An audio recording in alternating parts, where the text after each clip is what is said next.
Pintu teater 2 telah dibuka.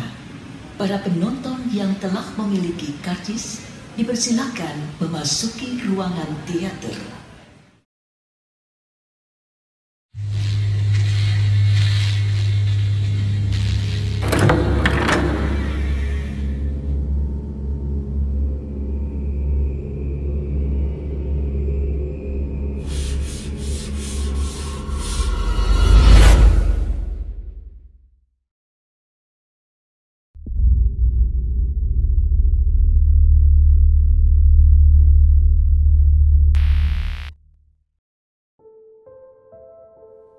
Setelah dirasa kejadian kemarin sudah aman, Pak Hartawan menyuruhku untuk beristirahat sejenak. Pikirnya mungkin tubuhku sangat lelah ketika menghadapi hal-hal yang di luar batas wajar. Keesokan harinya Pak Rocky pun datang ke kantor. Ia berkeinginan untuk mengucapkan rasa terima kasihnya karena telah terlepas dari jeratan santet Hodam yang mungkin telah menyiksanya selama berbulan-bulan. Namun bila dibandingkan dengan apa yang memang aku dan juga Mas Aryo rasakan, kami berdua memang merasa sangat lelah karena menghadapi banyak sosok penghuni di rumah Pak Rocky sendiri. Akan tetapi semuanya berjalan sesuai apa yang memang direncanakan. Pak Rocky bisa tenang dan damai karena memang permasalahan intinya sudah diketahui. Malam itu Pak Hartawan mengajakku untuk keluar sejenak. Dia bersama dengan supirnya yang bernama Pak Joko hendak mengajakku untuk makan ke sebuah warung makan pinggir jalan yang biasa ia kunjungi dengan orang-orang ketika berada di Jalan Pantura. Namun sebelum kami berangkat ke sana, Pak Hartawan menegaskan akan sebuah rumor yang berada di sebuah perbatasan dua daerah ini. Menurut mitos dan kepercayaan warga sekitar, setelah kita menempati pembatas antara daerah terdapat sebuah mitos yang dikenal akan pesugihan. Tak heran pantai utara memang sangat familiar dengan pesugihannya yang sungguh mendominan. Jika yang pernah bapakku ceritakan, ada dua mitos yang dikenal oleh warga Pantura pada umumnya. Pertama, penunggu salah satu pantai yang berada di daerah P. Pantai yang disebut-sebut sebagai gerbang dari kerajaan Istana Dewi Lanjar. Namun terlebih dari itu juga ada sebuah pabrik gaib yang memang berada di sekitaran pantai. Konon yang bekerja di sana adalah para warga yang berada di sekitar pantai. Dan rumor yang beredar di sana mengatakan siapa saja yang bekerja di pabrik gaib dekat pantai tersebut, maka dia tidak boleh mengambil satupun barang yang berada di pabrik. Dalam artian mereka yang bekerja di sana harus benar-benar bekerja dan tak boleh mengambil sesuatu yang bukan menjadi haknya. Katanya jika ada salah satu warga yang kebetulan menjadi karyawan di pabrik gaib tersebut dan dia mengambil salah satu barang yang tak boleh diambil di pabrik itu, maka dia akan terjebak di pabrik itu seumur hidup. Yang lebih mengerikan lagi, orang tersebut tak bisa keluar dari dimensi tersebut dan akan menetap selamanya. Sehingga cara satu-satunya agar dia bisa bertahan hidup adalah dengan cara bekerja di bawah tekanan para makhluk halus yang berada di pabrik tersebut. Yang kedua adalah pesugihan seseorang yang memang dirinya sedang menjalani sebuah tirakat untuk dirinya sendiri. Dikisahkan dalam sebuah cerita, orang tersebut dulunya orang biasa. Lalu dia mendapatkan sebuah wangsit atau pesan untuk melakukan ngilmu, mendalami spiritualnya.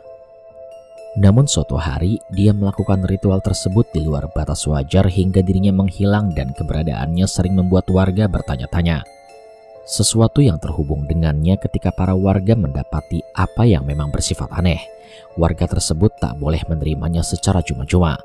Artinya orang yang melakukan ilmu tersebut sering menjebak para warga dengan cara hal-hal yang di luar ekspektasi. Salah satunya adalah ketika orang yang melakukan ilmu tersebut seringkali membagi-bagikan barang kepada warga. Kemudian para warga yang menerimanya tanpa berpikir panjang, dia akan menjadi tumbal dari orang yang melakukan ilmu tersebut. Dan kisah ini sangat dikenal oleh para warga dari dua daerah yang berbeda tersebut. Namun kisahnya benar-benar menuai hal yang berkonotasi kepada hal-hal negatif. Faktanya banyak orang sekitar yang menjadikan hal itu sebagai bibit-bibit untuk melakukan pesugihan. Sehingga tidak heran jika ada orang yang bisa memiliki harta kekayaan yang berlimpah karena memang memuja pesugihan jenis ini. Dua jenis pesugihan ini amat terkenal, sampai-sampai Pak Hartawan dan juga Pak Joko pun penasaran dengan apa yang memang dikatakan oleh orang-orang terkait pesugihan ini. Mereka berdua pun menyuruh kepadaku untuk melihat apa yang memang berada di pembatas kedua daerah itu. Mas Panji, nanti setelah pembatas kedua daerah ini, Mas Panji bisa tolong kasih tahu nggak apa yang berada di sekitaran? Nanti Pak Joko akan turunkan kaca mobil sedikit agar Mas Panji bisa melihat dan juga menilai apa yang memang dirumorkan oleh masyarakat sekitar. Ucap Pak Hartawan seperti memberi sebuah tantangan terbaru untukku. Awalnya aku tidak menyadari akan maksud dari Pak Hartawan itu sendiri. Mungkin yang dimaksud oleh Pak Hartawan adalah bagaimana caranya agar Pak Hartawan percaya apa yang memang menjadi rumor para warga sekitar. Tepat saat di mana mobil ingin keluar dari pembatas kedua daerah tersebut, Pak Hartawan pun memberikan aba-aba kepada Pak Joko untuk menurunkan kaca mobil secara perlahan. Aku pun mencoba untuk fokus. Tubuhku sedikit bergetar ketika mata ketigaku mulai terbuka. Yang aku takutkan adalah ketika diriku tak bisa mengontrol penglihatanku. Tak lama kemudian rumah-rumah yang berada di pinggir jalan berubah dengan sendirinya. Kabut mulai berdatangan dan menutupi jalan sehingga menggambarkan sebuah bangunan besar yang ada di sisi kanan jalan. Bersamaan dengan itu beberapa makhluk aneh mulai bermunculan di beberapa tempat dari bangunan itu. Bentukan mereka layaknya kerajaan kuno terdahulu lengkap dengan pasukan berkuda. Aku yang melihat fenomena itu sempat terdiam sejenak. Perlahan aku arahkan penglihatanku ke sebuah tempat yang katanya sebagai lokasi tempat terjadinya banyak kejadian kecelakaan di wilayah tersebut. Tak lama kemudian aku menangkap sebuah energi besar yang berada di sebuah tempat itu. Sesosok siluman ular sedang bertengger di sana.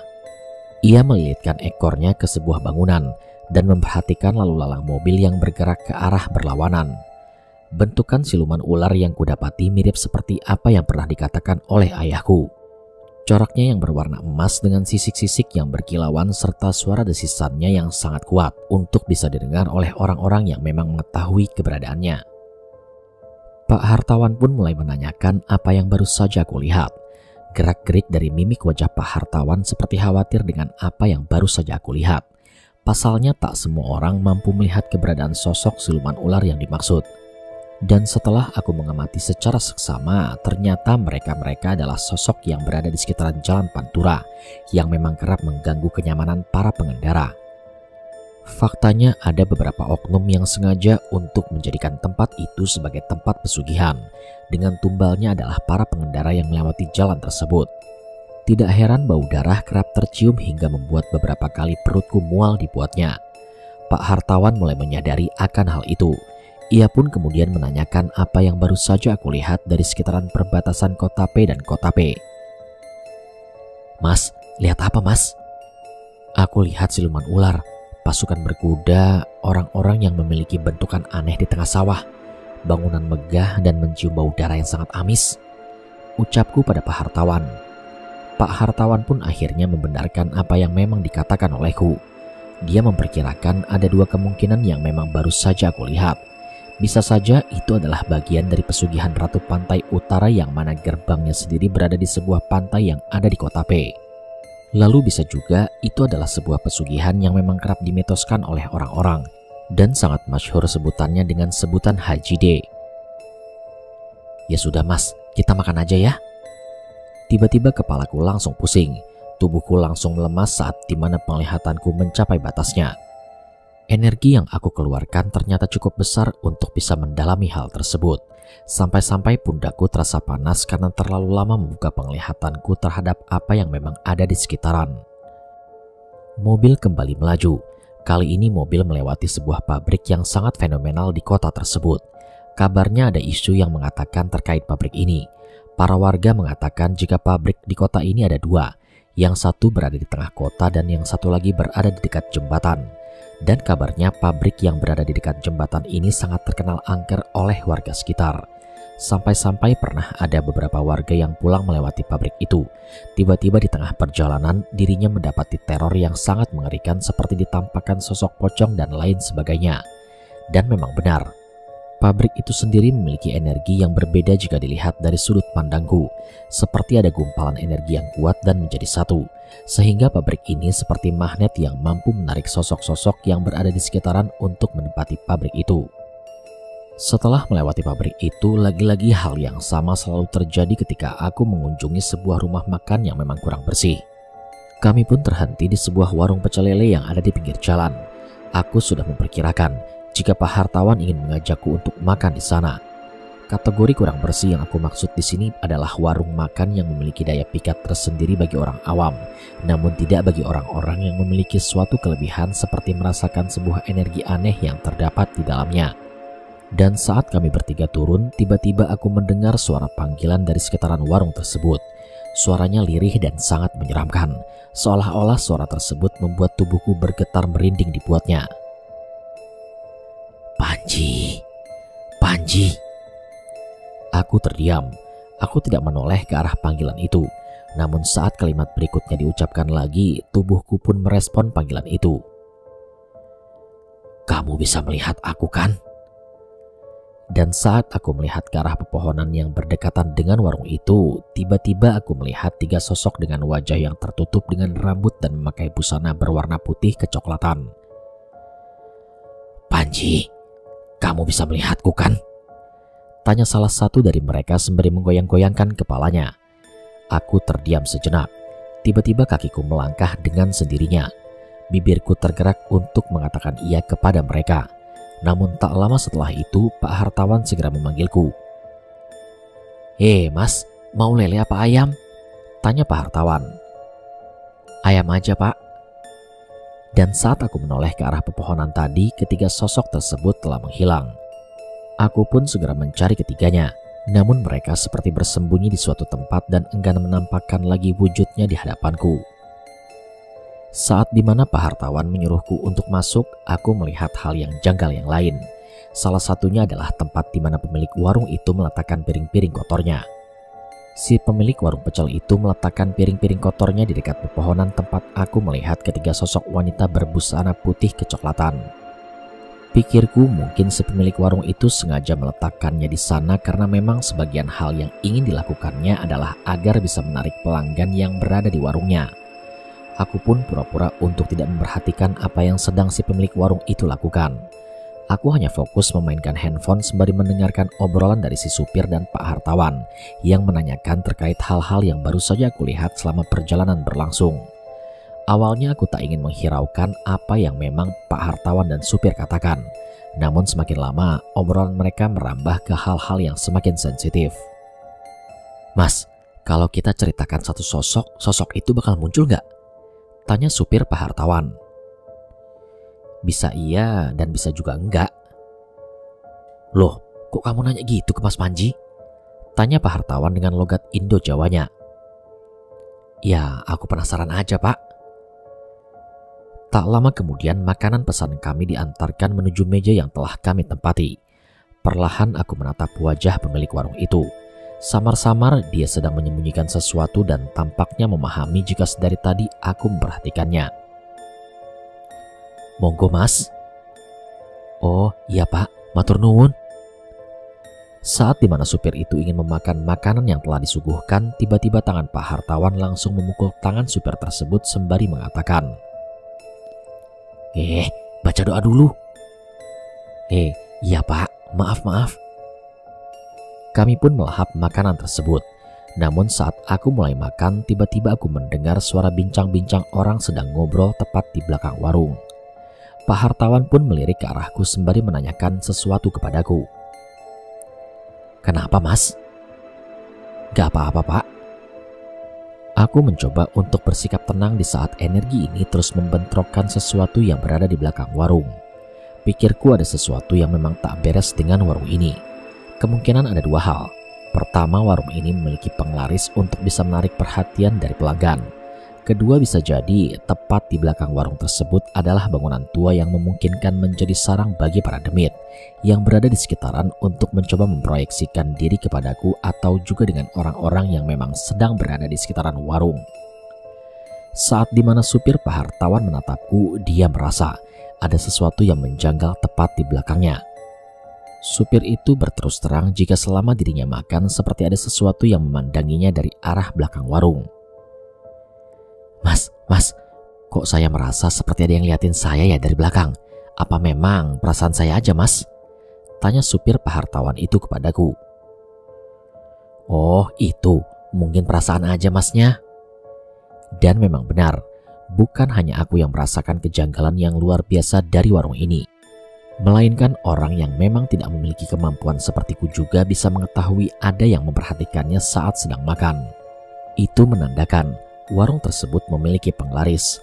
Tepat saat dimana makanan hendak habis, aku pun mencoba untuk memfokuskan diri untuk bisa memusatkan energiku dengan cara fokus sejenak. Cara ini digunakan untuk bisa mengetahui lokasi dan letak keberadaan para sosok yang memang sedang memandangi kami semua yang sedang makan. Aku kemudian mencoba mengatur nafas panjang, lalu aku menggenggam kedua tanganku dengan kuat-kuat untuk bisa memfokuskan seluruh energi pada satu titik. Setelah melakukan itu, aku pun mencoba untuk menunduk sejenak sembari membacakan beberapa kalimat pembuka yang diajarkan oleh bapakku di dalam hati. Asyhadu alla ilaha illallah, la ilaha illallah, ya Latif. Aku mencoba membaca bacaan tersebut. Tiba-tiba saja aku mendapati pancaran energi yang ada di sekitaran warung. Aku pun terkejut. Ternyata mereka semua memang sedang menyergap kami dari belakang warung. Saat dimana pandanganku aku alihkan ke arah bagian atas, aku melihat banyak sekali kepala yang bentuknya tak sesuai dengan kepala manusia. Beberapa dari mereka ada yang tertutup rambut hingga menutup bagian wajah. Namun beberapa dari mereka juga memiliki wajah yang sudah berantakan dan tidak berbentuk lagi. Perlahan tanganku bergetar. Tubuhku langsung membatu dan tak bisa digerakkan sama sekali. Aku mendengar apa yang mereka katakan ketika aku memandangi wajah-wajah mereka yang berada tepat di bagian atas spanduk warung tersebut. "Kamu bisa lihat kami kan?" Aku dengan refleks langsung berkata, "Enggak, aku nggak bisa lihat kalian." Perkataan yang baru saja aku ucapkan pun membuat Pak Hartawan dan juga supirnya terkejut. Kali ini mereka berdua merasakan apa yang baru saja aku lihat. "Mas, ayo kita pulang," ucap Pak Hartawan. "Ada apa, Mas?" tanya supir Pak Hartawan. "Udah, nggak apa-apa, ayo cepat pulang." Pak Hartawan pun segera membayar makanan tersebut dan langsung buru-buru mengajakku untuk segera pergi. Namun saat dimana aku baru beranjak bangkit, tiba-tiba mereka semua sudah berjejer rapih di dekat pepohonan sembari menundukkan kepala mereka. "Ada apa, Mas Panji?" "Mereka ngikutin kita, Pak." "Waduh, ayo cepat masuk mobil." Aku pun segera masuk ke dalam mobil. Kali ini aku sengaja mengambil ke bagian tempat di bagian kiri. Entah mengapa aku merasa jika mereka semua yang berada di warung tersebut terus mengikutiku dan juga mengikutinya dari arah belakang. "Mas, agak cepetan ya bawa mobilnya," ucapku pada supir Pak Hartawan. "Iya Mas, iya, ini udah tak tancap gas," ucap sopir tersebut sembari tetap fokus untuk mengemudikan mobil yang ia kemudikan. Aku sesekali menatap ke arah belakang mobil. Aku tak ingin jika mereka yang berada di warung tersebut masih mengikutiku. Keinginanku hanya satu, aku, Pak Hartawan dan juga supir dari Pak Hartawan ini bisa selamat sampai tujuan dan bisa menghindari kejaran mereka yang tampaknya terlihat sangat marah. Aku kembali menenangkan diri. Ku baca beberapa kali bacaan yang memang sudah diwariskan dari turun-temurun keluargaku agar bisa menghindari gangguan-gangguan yang memang sangat harus dihindari. Jika nantinya bacaan ini dibaca, kata bapakku, aku akan terhindar dari beberapa musibah yang diantaranya yaitu ketempelan atau apapun. Namun tak berselang lama saat mobil melewati jembatan yang sangat fenomenal itu, aku merasa di bagian jok belakang sudah ada energi yang sangat jahat hingga membuat seluruh tubuhku bergetar ketakutan. Mas. Aku mencoba untuk membuka kode agar Pak Hartawan dan juga supirnya memahami ucapan tersebut. Akan tetapi belum juga mulutku tergerak untuk mengucapkan kalimat selanjutnya, tiba-tiba dari jok belakang mulutku disekap oleh sebuah tangan yang bentuknya sangat hitam dan memiliki kuku yang sangat panjang. "Kamu mau kemana, Cah Bagus?" Tiba-tiba aku masuk ke dalam dimensi lain. Aku benar-benar tidak bisa memanggil, mengucapkan atau bergerak sedikit pun agar bisa memberikan sinyal kepada Pak Hartawan dan juga supirnya. "Ikut aku saja ya." Sontak aku menggeleng-gelengkan kepala. Aku mencoba untuk memberontak dan membaca bacaan yang memang sudah aku hafal sebelumnya. Namun anehnya mulutku benar-benar tak bisa mengucapkan satu kalimat pun yang aku tahu. Hatiku berdegup kencang. Kedua tanganku mencoba untuk bergerak, namun dari arah belakang jok juga tiba-tiba tanganku dicekal oleh tangan yang berbeda. "Kamu sangat wangi." Aku mencoba mengikuti arahan bapak ketika dalam keadaan yang terpojok, aku harus mencoba tenang agar bisa terlepas dari ikatan mereka yang mencoba untuk mencelakaiku. "Kamu mau ikut bersamaku kan?" "Aku?" "Iya, Cah Bagus. Tubuhmu sangat harum dan wangi." Tak terasa aku pun meneteskan air mata. Air mata penuh ketakutan dan rasa khawatir yang paling dalam. Andai jika Pak Hartawan tidak mengajakku ke tempat warung penuh penglaris ini, mungkin aku akan tidur dengan tenang di kasur yang empuk. Andai jika memang supir dari Pak Hartawan tidak mengatakan hal yang sensitif, mungkin aku bisa tenang untuk memainkan game seharian dan melupakan hal itu. Namun yang ada di jok belakang ini sudah 3 sosok dengan bentukan yang sangat menyeramkan. Satu dari ketiganya memiliki leher yang sangat panjang, hingga membuat tubuhku bergidik ketakutan dibuatnya. Lalu sisanya memiliki bentuk seperti anak kecil, akan tetapi kedua tangannya sangat panjang, hingga mampu mencapai tanganku yang berada di jok bagian tengah. Tak lama kemudian tubuhku pun mulai melemas. Aku tak bisa melakukan apapun lagi. Tampaknya sosok tersebut memberikan energi dan mencoba untuk mengambil alih tubuhku agar bisa masuk ke dalam dimensinya. Dan benar saja, tiba-tiba tubuhku terjatuh. Tubuhku terjatuh tepat di tengah-tengah jalan. Dan anehnya lagi, mobil yang dikemudikan oleh Pak Hartawan dan juga supirnya terus melaju ke arah pulang. Aku ada di mana ini? Aku mencoba menoleh ke arah kanan dan kiri jalan yang sepi. Tak ada orang yang berada di sekitaran.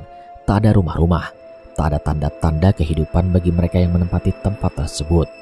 Yang aku lihat adalah sebuah lahan kosong dengan pepohonan yang berjejer rapi dan menjulang tinggi di sekitarannya. Bersamaan dengan itu, aku pun mencoba untuk bangkit dan menanyakan kepada diriku sendiri, apakah aku masih hidup? Lalu ini di mana? Apakah ini yang disebut dengan dimensi alam gaib?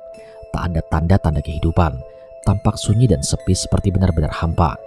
Namun saat dimana aku ingin melangkah menuju ke arah depan, tiba-tiba ada seorang wanita yang memanggilku. "Jangan ke sana, Dek." Aku pun terkejut mendengar kalimat tersebut. Pikirku ada manusia yang membantuku untuk menyelamatkanku. "Kalau ke depan, kamu akan mati. Kalau kamu mau balik lagi ke belakang, jiwamu akan terpasung."